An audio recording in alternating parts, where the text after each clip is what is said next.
악마가 악마에게 보내는 편지. 1961년 판 서문. 정말 악마를 믿느냐고 묻기보다는 악마들을 믿느냐고 묻는 것이 더 적절한 질문이다. 그 질문에 대한 내 대답은 그렇다이다. 나는 천사들의 존재를 믿으며 그들 중 일부가 자유의지를 잘못 사용하여 하나님의 적이 되었고 따라서 인간의 적이 되었음을 믿는다. 이렇게 타락한 천사들을 우리는 악마들이라고 부른다. 악마들은 선한 천사들과 본질이 아예 다른 존재가 아니라 그 본질이 부패한 존재들이다. 악인이 선인의 반대이듯이 악마는 천사의 반대이다. 사탄이 자신의 모든 추종자들과 이보의 모든 자녀들과 천국의 모든 천사들을 갈망하는 것은 바로 이것을 위해서이다. 사탄의 꿈은 모든 존재를 자기 뱃속에 집어삼켜서 모든 존재가 오직 그를 거쳐서만 나라고 말할 수 있게 되는 것이다.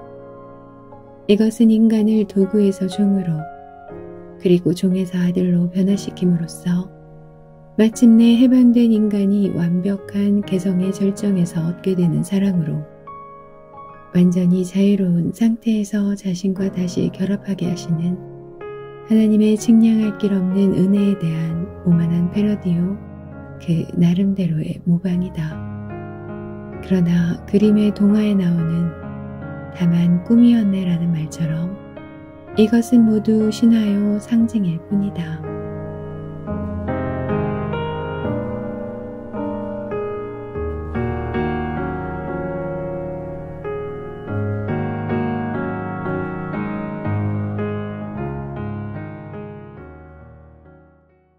이 편지들을 읽는 여러분은 악마가 거짓말쟁이라는 점을 기억할 필요가 있습니다. 악마의 전략. 9번째 편지. 환자가 지금 겪고 있는 침체와 건조함의 골짜기를 제대로 이용하지 않는 한 그의 영혼을 얻긴 글렀다는 건 똑똑히 알았겠지? 어떤 쾌락이든 건전하고 정상적이며 충만한 형태로 취급하는 건 어떤 점에서 원수를 유리하게 하는 짓임을 잊지 말거라. 쾌락은 원수의 발명품이지 우리 발명품이 아니지 않느냐. 그래서 우리 악마들은 어떤 쾌락이든 자연스러운 상태에서 멀어지게 함으로써 지극히 부자연스러울 뿐 아니라 처음에 쾌락을 만든 자의 흔적이라고는 눈꽃만큼도 찾아볼 수 없고 즐거움 역시 전혀 느낄 수 없게 만들기 위해 불철주야에 쓰고 있다. 쾌락은 감소시키고 그에 대한 갈망은 증대시키는 게 우리가 쓰는 방식이야. 사실 이 편이 효과도 더 확실하고 스타일도 더 낫지. 인간의 영혼을 손에 놓되 아무 대가도 치르지 않는 것. 이것이야말로 우리 아버지의 마음에 진정한 기쁨을 드리는 일이다. 그런데 골짜기는 이 과정을 시작할 수 있는 절호의 기회를 제공하지. 10번째 편지. 환자가 아주 바람직한 친구들을 새로 사귄 데다가 너도 이 기회를 정말 믿음직하게 처리했다면서? 환자의 사무실에 들렀던 그 중년 부부야말로 우리가 소개하고 싶은 종류의 인간들이다. 부유하고 똑똑하며 겉으로만 지성적인 데다가 세상만사에 영리한 의심을 품는 사람들 말이지. 심지어 막연한 평화주의자라는 정보도 입수했다. 그것도 도덕적 근거 때문이 아니라 대중과 관계 있는 것이라면 무엇이든지 하찮게 여기는 뿌리 깊은 습관과 유행에 불과한 문학적 공산주의의 위세 때문에 평화주의자가 된 사람들이라니. 정말 잘된 일이지 뭐냐? 너도 환자의 사회적, 성적, 지적 허영을 아주 잘 이용했던 모양이더구나. 여하튼 내 환자는 얼마 못 가서 새로 사귄 친구들의 본색을 똑똑히 알게 될 게야. 그때는 환자의 지적 수준에 맞추어 작전을 써야 한다.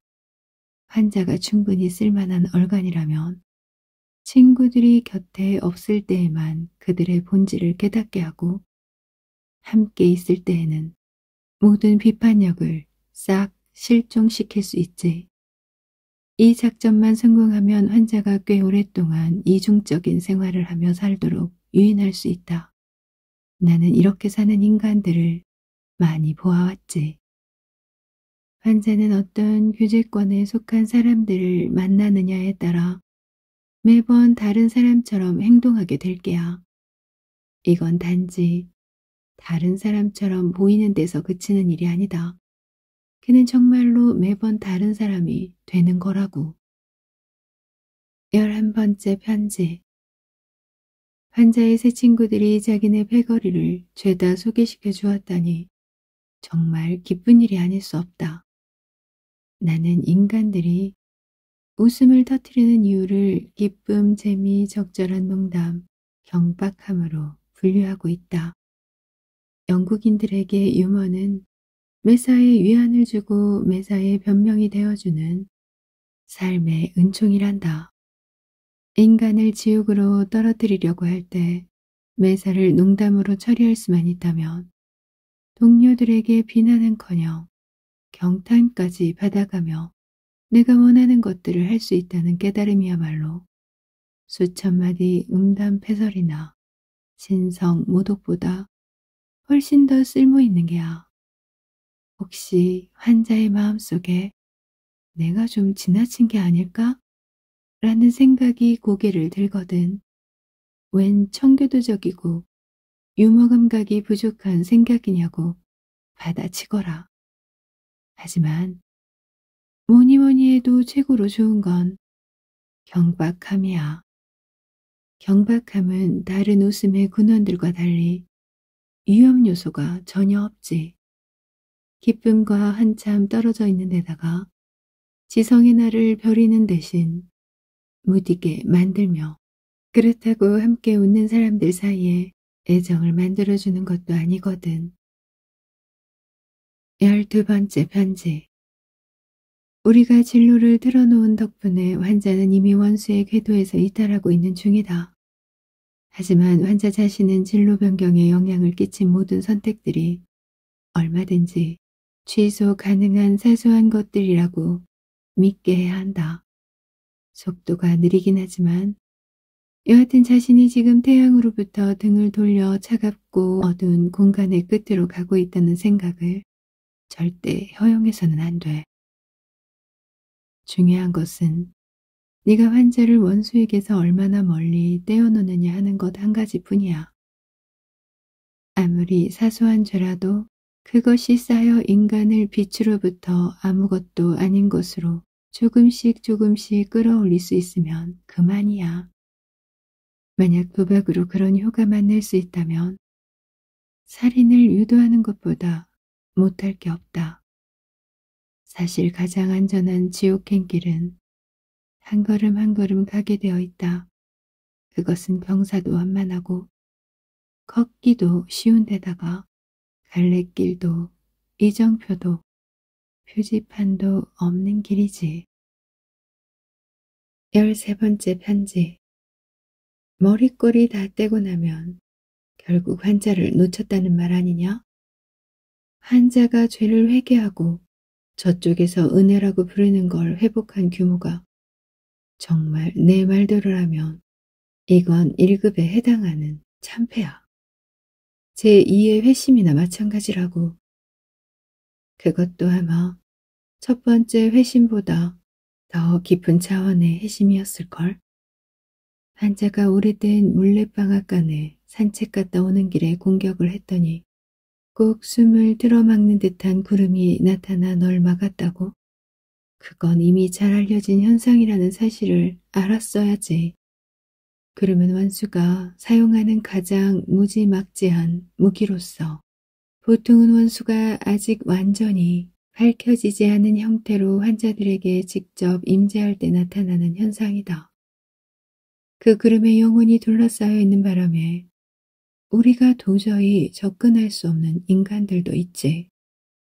환자를 원수에게서 격리시키기 위한 예비 단계로 먼저 그 자신에게서 격리시키는 작업이 순조롭게 진행 중이었는데 이젠 다 글러버렸다. 물론 원수도 인간을 그 자신에게서 격리시키기 원한다는 건 안다. 하지만 방향이 달라. 그 작자는 이 조그마한 버러지들을 진짜로 좋아하기 때문에 한 마리 한 마리의 차이에 터무니없이 큰 가치를 부여한다는 걸 명심해야지. 원수가 자아를 버리는 건 아집으로 소리치고 주장하기를 그만두라는 뜻에 불과하다. 그래서 인간들이 아집을 버리고 나면 진짜 각자의 개성을 전부 돌려준다고. 원수는 인간이 온전히 그의 것이 될 때 그 어느 때보다 더 진정한 제 모습을 찾을 수 있다고 큰 소리 친다. 이제 이 재난의 수습 대책을 모색하는 일이 남았구나. 가장 중요한 건 환자가 어떤 것도 행동으로 옮기지 못하게 막는 일이다. 이 새로운 회계에 대해 아무리 생각을 많이 한들 행동으로 옮기지 않는 한 전혀 문제될 게 없어.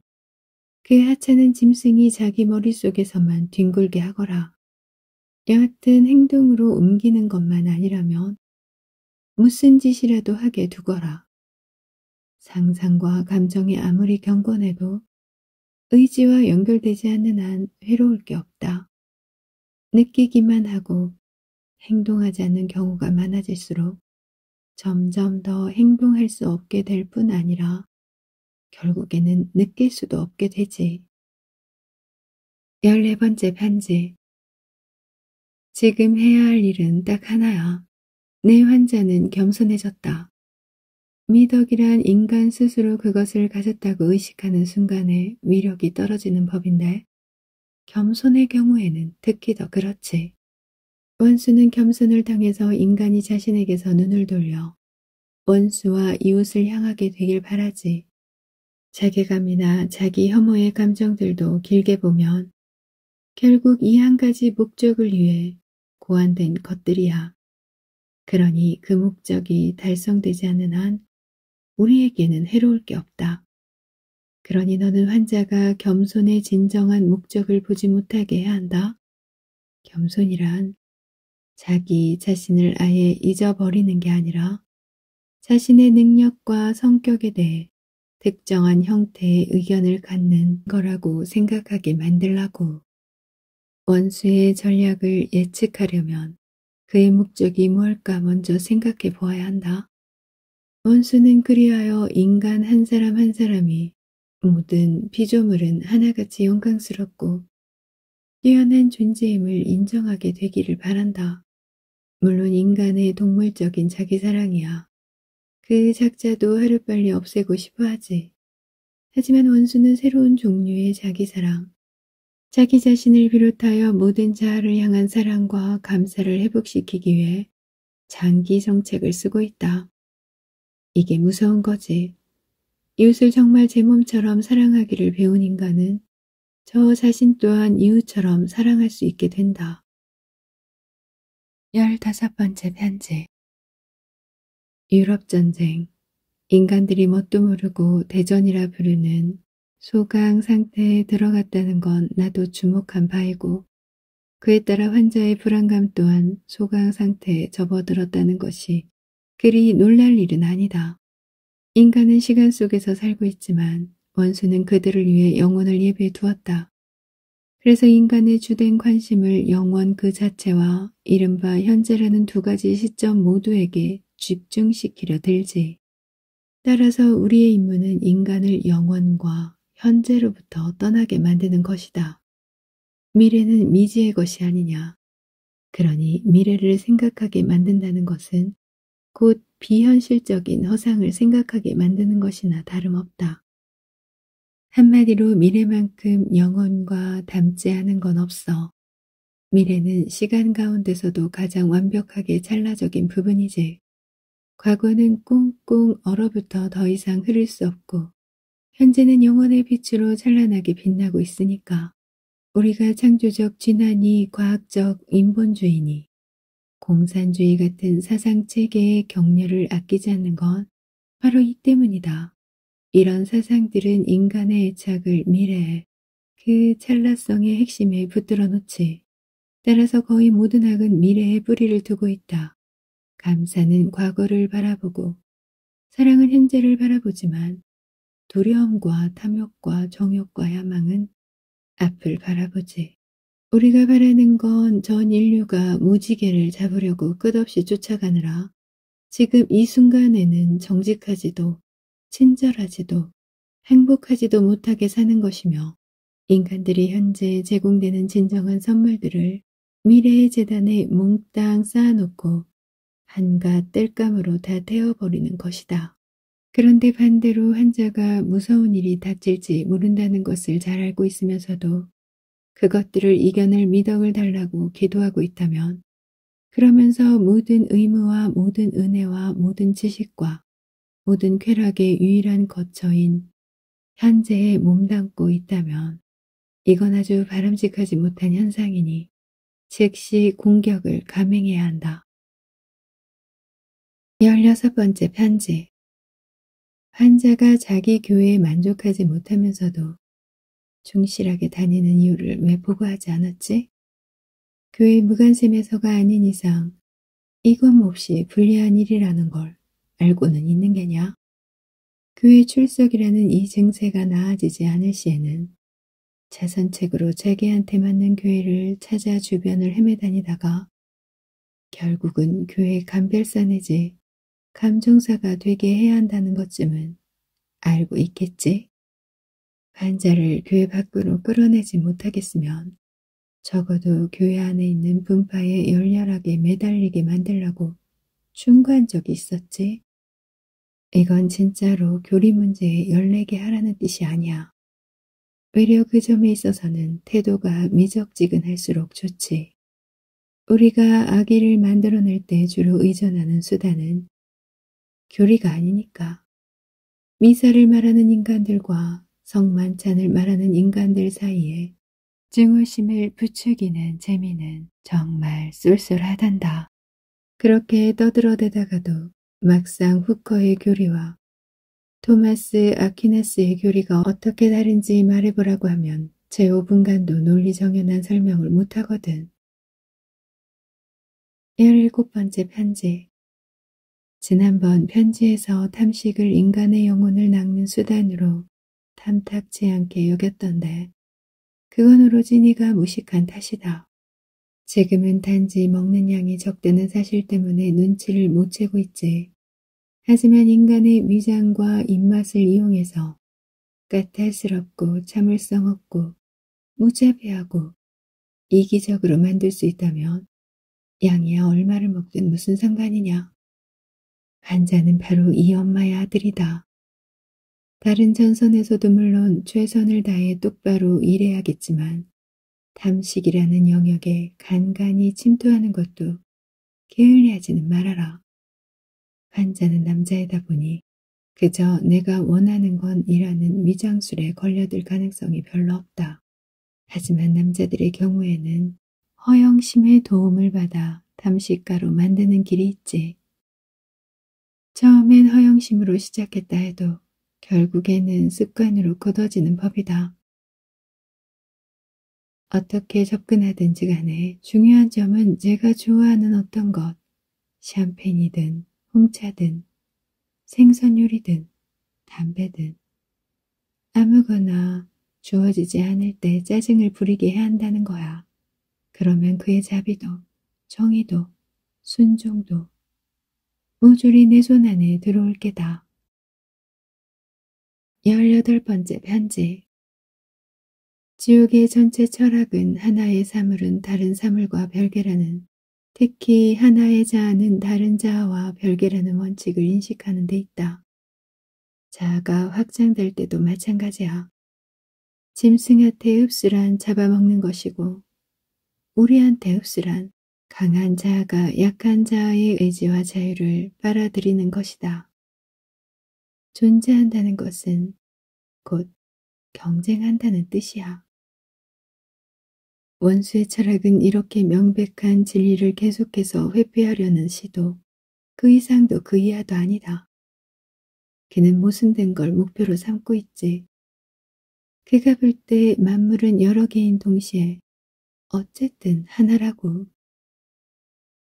한 자한테 좋은 것은 다른 자한테도 좋은 것이고, 그는 이 불가능한 일을 사랑이라고 부르는데, 이 천편일률적인 만변통치학은 그 작자가 하는 모든 일뿐 아니라 심지어 그 작자의 모든 성품, 자신의 주장에 따른 성품이라고 할 수 있겠지.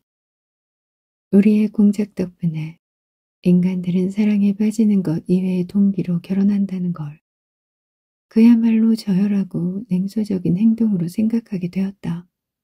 정말이야. 정말 그렇게 생각한다니까. 서로 돕고 순결을 지키며 후손에게 생명을 물려주기 위해 배우자에게 충실하겠다는 다짐을 폭풍처럼 몰아치는 감정보다 훨씬 더 저급한 걸로 여긴다고. 실제로는 성적인 매력에 홀린 것뿐인데도 상대방과 결혼하고 싶은 마음이 있다는 이유만으로 무조건 사랑한다고 믿어버리게 할 수 있다. 남자들은 사랑했다는 걸 핑계삼아 자기가 저지른 죄과에서 벗어나려 들 뿐 아니라 배우자가 이교도이든 바보 천치든 바람둥이든 자기는 사랑해서 결혼한 것이므로 그 결과에는 책임이 없다고 생각할 게야. 19번째 편지. 지난번에 내가 사랑에 빠진다는 것이 인간들에게 바람직한 현상인지 아닌지 분명하게 쓰지 않았다고 불평했더구나. 어무드 그건 인간들이나 할 질문이야. 사랑이나 애국심, 독신생활, 재단에 놓는 촛불, 절대 금주, 교육 따위가 좋느냐 나쁘냐는 인간들이나 실컷 토론하게 내버려 두거라. 그런 질문에는 해답이 없다는 걸 척 보면 모르겠느냐.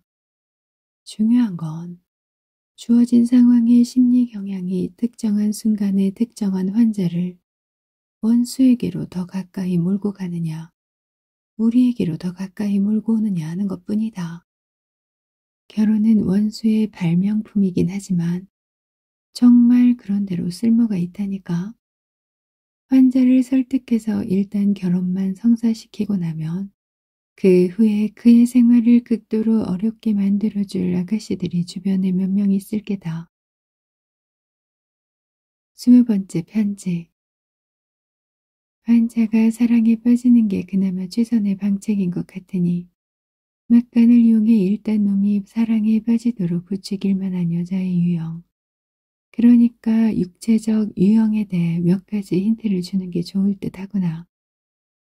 물론 이 문제는 지옥의 위계상 너나 나보다 까마득하게 아래쪽에 계시는 영들이 임시 방편으로 거칠게나마 일단락지었다고 할 수 있다. 어느 시대나 이른바 성적 취향을 총체적으로 우도했던 것도 바로 이 위대한 거장들의 업적으로서 이 업적은 유행을 주도하는 대중예술가나 의류업자, 배우, 광고업자 등의 소수 패거리들을 통해 이루어졌지. 이런 공작의 목적은 배우자를 영적으로 도와주는 가운데 행복하고도 풍성한 결혼 생활을 이루어갈 가능성이 가장 높은 신부감이나 신랑감으로부터 남자와 여자를 멀어지게 하는 데 있다. 현대 세계에서는 이런 모습이야말로 꿈이 먹고 건강한 것이며 자연으로 돌아가는 것이라고 믿도록 교육받고 있다. 결국 우리는 실제로는 존재하지도 않는 대상을 점점 더 갈망하도록 남자들을 지도하고 있는 셈이야.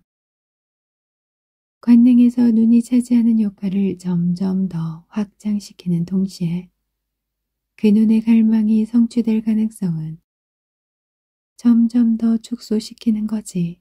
그 결과가 어떻게 될지는 능히 짐작할 수 있겠지? 현재로서는 이것이 우리의 일반적 전략이다.